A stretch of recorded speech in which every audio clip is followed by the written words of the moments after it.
Hi, hello, my dear CA Intermediate students. Welcome to this paper review of GST CA Intermediate September 25 exam. Overall, the descriptive paper was little easy only except for the first question. First question also this time they have given very easy. It is not that much complicated. But this time I saw question paper more of theory questions. So lot of theory questions etc. and all they have given. But paper is little easy only. And any student who has attended the exam oriented batch itself will be able to crack this particular question paper. Okay, and a lot of students have also messaged me stating that so this time the paper is pretty easy sir, thank you etc. and all. I also felt very happy, and without further delay let's do the discussion of the answers. So say this is the 10 marks question. Mr. Karan, a registered supplier in Kochi, Kerala, so he is located in Kochi, Kerala, has provided the following information of supply received or made during the month of February 2025. They gave the data. Here I wanted to give you one important point which is to be highlighted. All the inward and outward supplies to be considered in the codes of intrastate,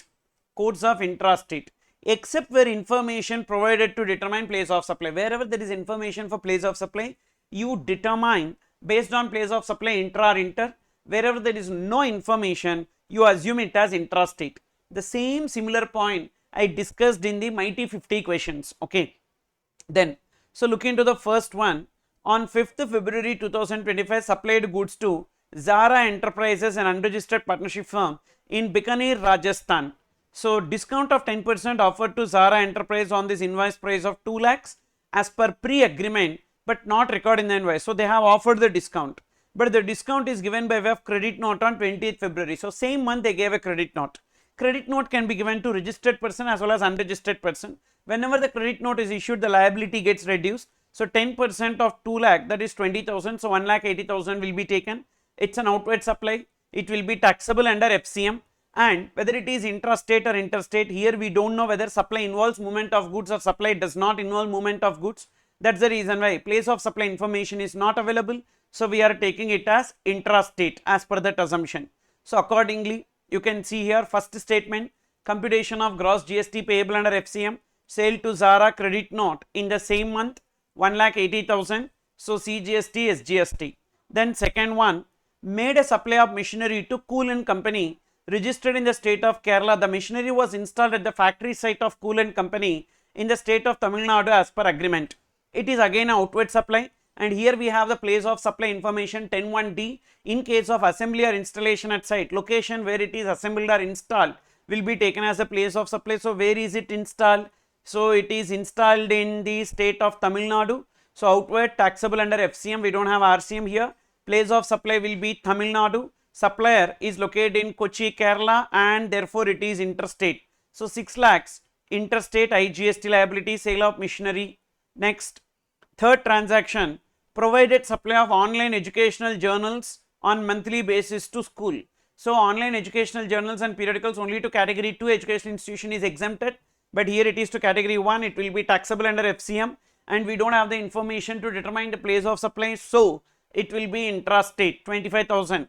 So 25,000 CGST, SGST 9% or 9%, because the rates given here is CGST 9%, SGST 9% and IGST 18%, that's why. Next one, providing renting of his own commercial property situated at Thrissur, Kerala to Safehold Limited of Kerala, in which he is a director. Even though he is a director providing service to the company, it is not covered under RCM because he is providing the services by way of renting of his property in his personal capacity. Therefore, it will be FCM. And for commercial property RCM, supplier should be unregistered. Here supplier is registered. So due to that reason, it will be covered under FCM. So outward taxable under FCM. And here place of supply, in case of renting of immovable property, place of supply will be location of property. Where is the property located? Thrissur, Kerala, therefore it is intrastate. So 70,000 rupees will be taken, CGST, SGST. Then next one, supplied a consignment of office uniform to Rasool Tea Estate situated in Munnar, Kerala, outward taxable under FCM, and intrastate CGST, SGST related to this Munnar, they have given 1 point. In respect of supply made to Munnar being a hill station, local levy of green tax of 10,000 was charged by Mr. Karan in the invoice made to Rasool Tea. As per 15(2)(a), taxes, duties and cess by whatever name called other than GST should be included in the value. Accordingly, this 10,000 rupees to be taken to 2 lakhs. So 2,10,000 rupees CGST SGST. Then next one is inward supply. We don't have any other outward supply. During the month, supply of 13,000 was made against redemption of food coupons issued during December 2024 for use against specific pizza available in the food court run by Karan in Kochi. So identifiable voucher, the date of issuance itself will be taken as the supply. So therefore December 2024 itself they would have paid tax. Now when they supply the food, they don't have to pay tax in this February 2025. Okay, February 2025 they don't have to pay tax with respect to this. Then Karan advised by his accountant that since he is a director in the company to whom he has let out the property, GST is to be paid by the company under RCM. That is false, and we don't have any other information related to outward supply. If you do the total of this, 43,650, 43,650 and 1,08,000 is the gross GST payable under FCM. Whereas inward supply under RCM we don't have, because you see payment made to Manish, a contractor of Bengaluru, for construction of staff quarters within the factory premise at Kochi. Staff quarters capitalized in the books and no depreciation charged. Basically it's an inward supply taxable under FCM. ITC not available. Why ITC not available? Construction of a building is blocked credit and they have capitalized it, not charged it to P&L. So therefore it's a blocked credit, ITC not available. So first inward supply under RCM nil, ITC just the opening balance of ITC alone is there. CGST 30,000, SGST nil and IGST 1,50,000, that opening balance. Construction of staff quarters, ITC not available, so we got the ITC. Finally computation of net GST payable, gross GST 43,650, 43,650, 1,08,000. Now we have IGST credit. First IGST credit should be utilized, so we are utilizing 1,08,000 and still whatever balance is there, as SGST credit is nil, more credit we are using for SGST, and CGST 30,000, so 13,650, 1,650 and 0. You may get any other answer, but the total net GST will be 15,300. That is the minimum GST payable. This is the answer. Okay, and we don't have any other information here, so it's little simple question only. It's not that much complicated. Then B part, Messrs ABC Corporation Private Limited, registered dealer of Mumbai, furnishes you following information for the month of February 2025. Intrastate sale of taxable goods, and 50,000 was received as advance in January out of this 2 lakhs. In case of goods on advances, GST not payable, so therefore it will be payable based on invoice. So entire 2 lakhs taxable in February 2025 itself. Provided accommodation service in Mumbai with charges per person per month 18,000, so it is less than or equals to 20,000. Accommodation is supplied for a minimum continuous period of 99 days. It is exempted. We have an exemption. Continuous period of 90 days subject to maximum 20,000 per month per person is exempted.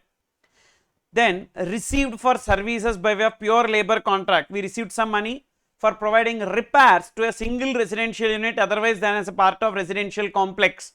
No, this will be taxable. Only construction of a single residential unit is exempted, but repairs to single residential unit will be taxable. Then professional fees paid to a taxable person. Professional fees paid to Miss Udhan Mehta, located in non-taxable territory for taxable service. So it is import of services. Import of service, inward supply taxable under RCM, and it is an interstate transaction. Yes, of course, import will be coming under interstate. Turnover of ABC Corporation was 2 crore in the previous financial year. That is relevant here. All the amounts given above are exclusive of GST. So what are taxable? This 2 lakhs and 50,000 is only taxable. Both are intrastate. So 2 lakh 50 into 9%, 2 lakh 50 into 9%, 22,500, 22,500. And the IGST paid on import of service can be taken as credit and adjusted against CGST, SGST liability here. So 6,300, because IGST 70,000 into 18%, 12,600, that is adjusted. 6,300, 6,300. So the net liability will be 16,200 CGST, 16,200 SGST, and IGST will be 12,600. That's how we need to arrive at the answer for this. And this point you might miss. Import of services, GST paid can be taken as credit and adjusted against the other FCM liability. That point you might miss. Then question number 6. Veer Trading Private Limited is registered entity under GST in Jaipur, Rajasthan. It is engaged in wholesale trading of various sports items. VTPL furnishes the following information regarding its inward supplies during the month of February. All these are inward supply data. As per the policy of the company, managing director of the company has taken membership. Membership of a club, health and fitness center is block credit, and it is policy of the company, not under a statutory obligation. So ITC not available. Then purchased equipment from original equipment manufacturers X-Works contract basis on 26 February. And this is the latest amendment for September. What is that amendment? When the goods are handed over to a third person, that is transporter, it is deemed that they have received the goods. So here the OEM handed over the equipment to transporter on 28th February. So on 28th February, that is February month itself, they can take ITC, even though they have actually received on 2nd March, but they can take ITC in February month itself because of the deemed delivery concept. 10 lakhs, CGST 6%, SGST 6%. Then on 5th year of its incorporation, VTPL arranged an event from Daksh Event Company for customers meet. Daksh Event Company charges single price for event charge as 2,50,000, which is inclusive of food charges of 40,000 as per the general trend followed by the industry. That is the key. As per the general trend followed by the industry. What is the meaning of general trend? Means it's a naturally bundled in the ordinary course of business. So there are two supplies, event management and food supply. Both are naturally bundled in the ordinary course of business, and the principal supply is event management. So therefore it will be taken as the principal supply event management. So the rate is 9% each that will be taken for the event. Composite supply taxable as event management, and 9% will be applicable. Don't forget here 2,50,000 into 9% 9%, not 14%. It's not mixed supply. Then purchased a truck for transportation of goods and claimed 2,20,000 as depreciation. That is 14 lakhs into 14 lakhs at the rate of 15%, means they claim the depreciation on the tax component. Okay, so see here, purchased the truck for transportation of goods, rate of GST 14%, claimed 2,10,000. So how 2,10,000 they got? 2,10,000 is 14 lakhs at the rate of 15%, which means they claim depreciation only on the value, not on the tax component. So ITC available. ITC available in this case. ITC available, CGST 14%, SGST 14%, that is the answer. Why? Because see, they have not added the GST and then capitalized. Depreciation they have not calculated. They have calculated depreciation only on the value excluding GST. All these values is excluding tax. On that only they computed. So ITC is available on the truck purchased. Okay, and that is with respect to this. So it's also a simple question. Little bit of adjustments are there. Then next one, B part. Examine the following independent cases and determine the place of supply under GST law along with the relevant legal provision. Mr. Mukul, a bank manager, is transferred from Kolkata, West Bengal to Jodhpur, Rajasthan. His family resides at Ranchi, Jharkhand. He hires Fastman Couriers Private Limited, a registered company in Kolkata, to transport his household goods from Ranchi to Jodhpur. First, it is what? Transportation of goods service. And B2B or B2C? B2C. If nothing is given, unregistered, B2C. So what will be taken as a place of supply? Starting point. What is the starting point of the goods? Ranchi will be taken. Ranchi, Jharkhand will be taken as a place of supply. Second, Messrs. Ravi Builders of Pune, Maharashtra hired Messrs. Builder and Company, an architectural firm registered under the GST law at Ahmedabad, Gujarat, for designing an architectural plan for a 21-floor building to be constructed by them in Canada.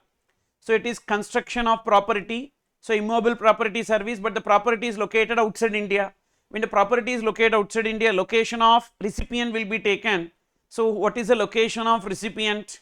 So Ravi Builders hired Messrs. Builder and Co, an architectural firm. So where is Ravi Builders located? Maharashtra. So Maharashtra will be taken as the place of supply. Next.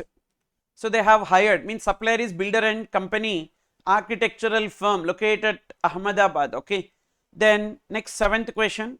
This is related to registration.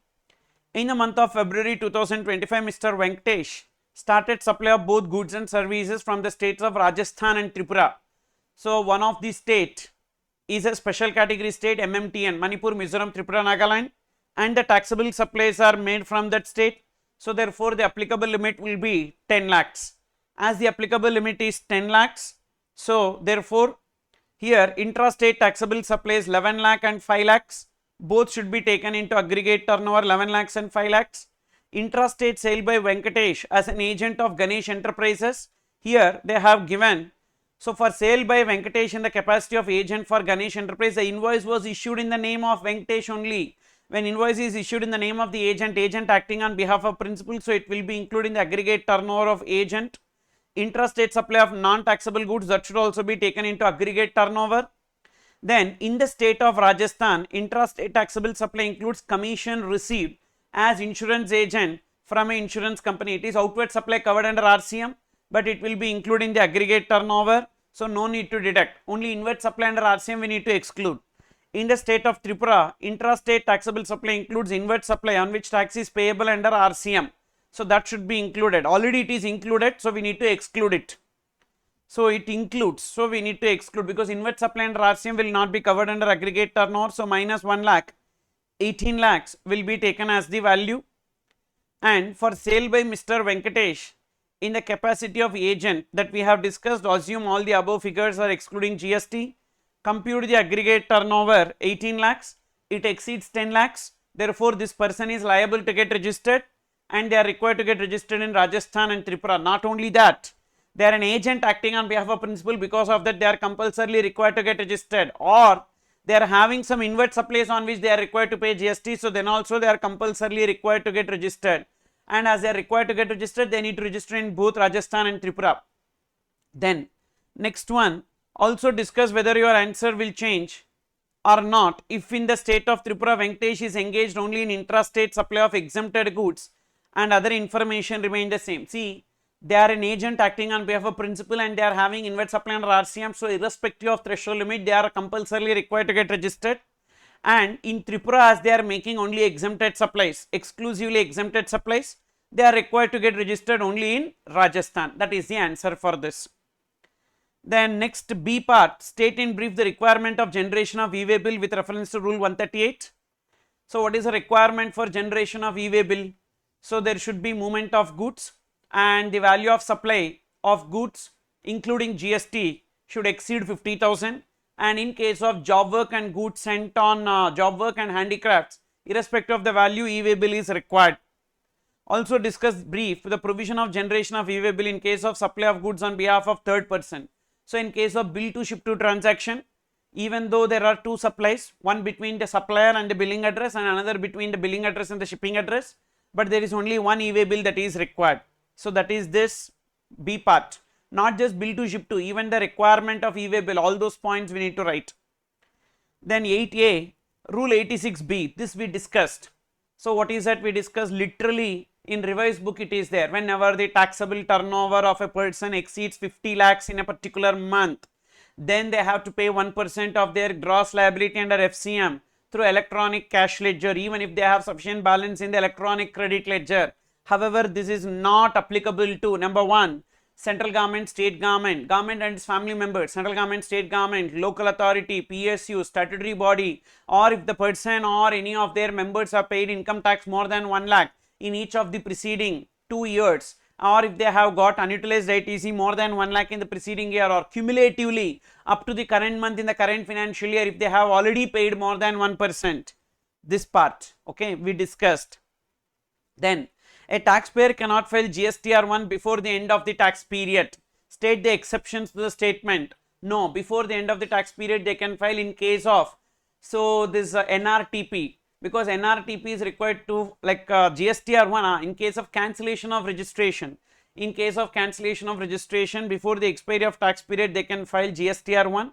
Further discuss in brief any 4 circumstances where registered person is debarred from furnishing details of outward supplies. What are the cases? Number 1, if he is not filing GSTR1 of previous tax period, if he is not filing GSTR3B of previous tax period, or rule 88C, rule 88D situation, or if they have not paid 1% of liability through cash ledger. These are the cases they are debarred from entering outward supplies in GSTR1. This information is there which we discussed in our revised book. Or unregistered person with aggregate turnover up to threshold limit of registration. So this point also we saw. What is that? There is an unregistered person who is supplying goods through e-commerce operator, and they should satisfy the following conditions. Number 1, they should make only intrastate supplies. They should not be engaged in supplies with e-commerce operator in more than one state, and they should obtain unique enrollment number from the portal, and as soon as they have crossed the threshold limit, they need to obtain the registration. So those points we need to write. Okay, that is with respect to this. And so according to me, it is a moderate paper only. It's not difficult and all. I will not say easy, but moderate, manageable paper only if you have prepared properly. So this particular paper is manageable. Okay, and thank you all. But mostly all these questions are from our exam oriented batch, that 4-day revision what we did.